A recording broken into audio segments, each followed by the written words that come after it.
السلام علیکم ورحمۃ اللہ وبرکاتہ، جس کا نام رہتا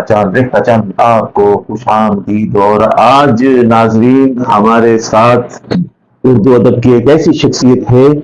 کہ جو ترنم کے بےتاج بادشاہ ہیں، ان کے بارے میں کیا کیا الفاظ کہیں۔ اور ابھی انہوں نے حال ہی میں ایک بزم کا آغاز کیا ہے جس کے بانی ہیں جناب صاحبزادہ عتیق الرحمان، بزم حمایت علی شاعر کے بانی بھی ہیں، چیئرمین بھی ہیں، اور ابھی انہوں نے عوامی مشاعرہ کیا جو بہت ماشاءاللہ اردو ادب پہ چھا گیا، بڑا نام ہوا اور پھر اس کے بارے میں ان کا ایک بڑا طویل سفر ہے، اور اس کے بارے میں خود ہی یہ بتائیں گے۔ میں ان سے یہ عرض کروں گا کہ آپ اپنے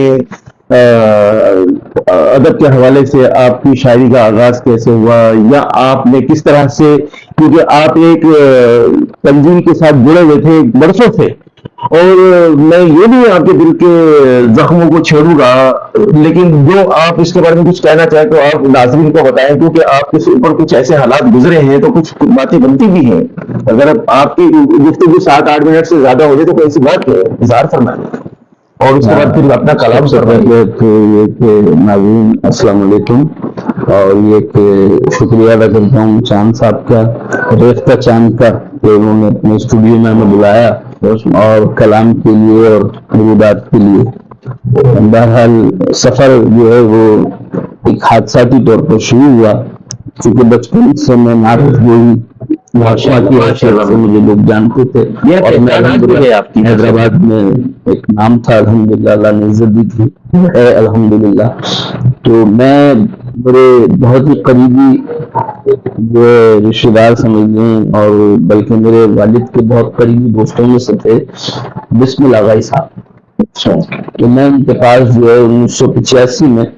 نعت لینے کے لیے گیا ان کے پاس، کہ میں نے چچا ایک نعت مجھے دے دیجیے، مجھے مقابلے میں پڑھنی ہے۔ تو اس دن انہیں مشاعرے میں جانا تھا ابتداء سے، تو انہوں نے مذاقاً مجھ سے کہا کہ وقت کتنا ہے تمہارے پاس؟ میں نے کہا وقت تو ہے۔ تو کہنا بس ٹھیک ہے، پھر نعت تمہیں بعد میں دیں گے، پہلے مشاعرے میں چل۔ بسم اللہ صاحب کے ساتھ مشاعرے میں چلا گیا،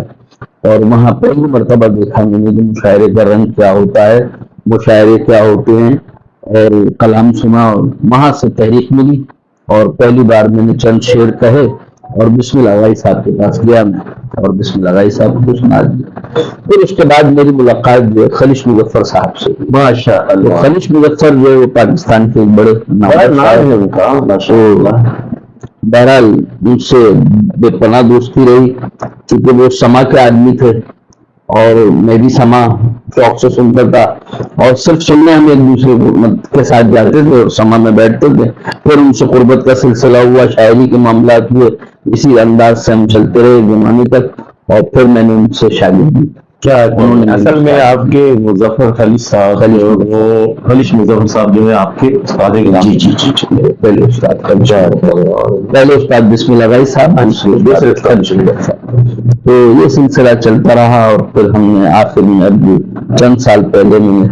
ساجد رضوی صاحب سے بھی اصلاح لی، اور کافی عرصے تک میں ان سے اصلاح لیتا رہا۔ اس میں کوئی شک نہیں۔ یہ بہت بڑا آپ نے جو ایک بات کی زینہ پاکستان کی، تو زینہ پاکستان کا میں جنرل سیکرٹری تھا،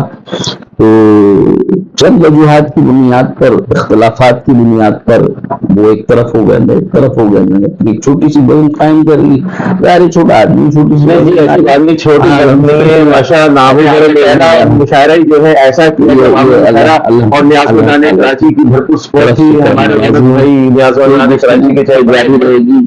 بات کرتے رہیں گے۔ میں چند اشعار آپ کی سماعتوں سے نظر کرتا ہوں۔ ارشاد فرمائیے۔ ترنم سے خاص کر میں 4 مصرے آپ اجازت دیں پہلے سنا دوں، پھر اس کے بعد میں ترنم سے کرتا ہوں کہ نئے زخموں کی تیاری ہے شاید، نئے زخموں کی تیاری ہے شاید، پرانے زخم بھرتے جا رہے ہیں، نئے زخموں کی تیاری ہے شاید، پرانے زخم بھرتے جا رہے ہیں، ہمارے ہاتھ میں کچھ بھی نہیں ہے، ہمارے لوگ مرتے جا رہے ہیں، ہمارے ہاتھ میں کچھ بھی نہیں ہے، ہمارے لوگ مرتے جا رہے ہیں۔ چند شعر ترنم سے ارشاد۔ تو نہیں ہے تو بکھر جائیں اچھا ہے بھائی، واہ واہ واہ واہ۔ تو نہیں ہے تو بکھر جائے کیا، اب تیرے ہجر میں مر جائے بھائی بہت شاعری بولتے ہوئے مر جائے کیا، ان گھٹاؤں کا سبب تم تو نہیں، ان گھٹاؤں کا سبب تم تو نہیں، تم نہیں ہو تو ادھر جائے، تم نہیں ہو تو ادھر جائے کیا،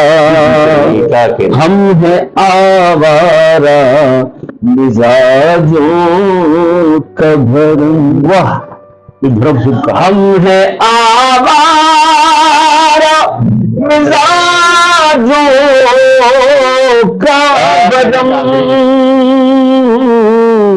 ایسی برسات گھر جائے کیا، ایسی برسات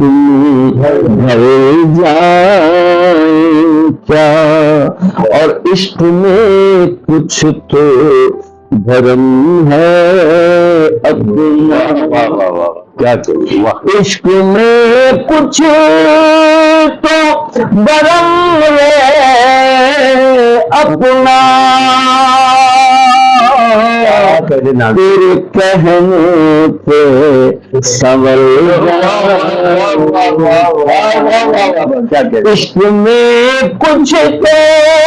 بھرم ہے اپنا، تیرے کہنے پہ سنور جائے کیا، سن رہے ہیں کہ زندگی ہے وہاں، واہ واہ، سن رہے ہیں کہ زندگی ہے وہاں، تیرے کوچے سے گزر جائے، واہ، تیرے کوچے سے گزر جائے کیا، ایک جگنو بھی نہیں راستے، ایک جگنو بھی نہیں راستے میں، ان اندھیروں میں ادھر جائے کیا، ان اندھیروں میں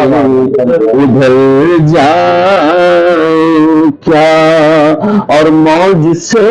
موج مل رہی ہے تھی، موج سے موج مل رہی ہے اتی، چلتے دریا میں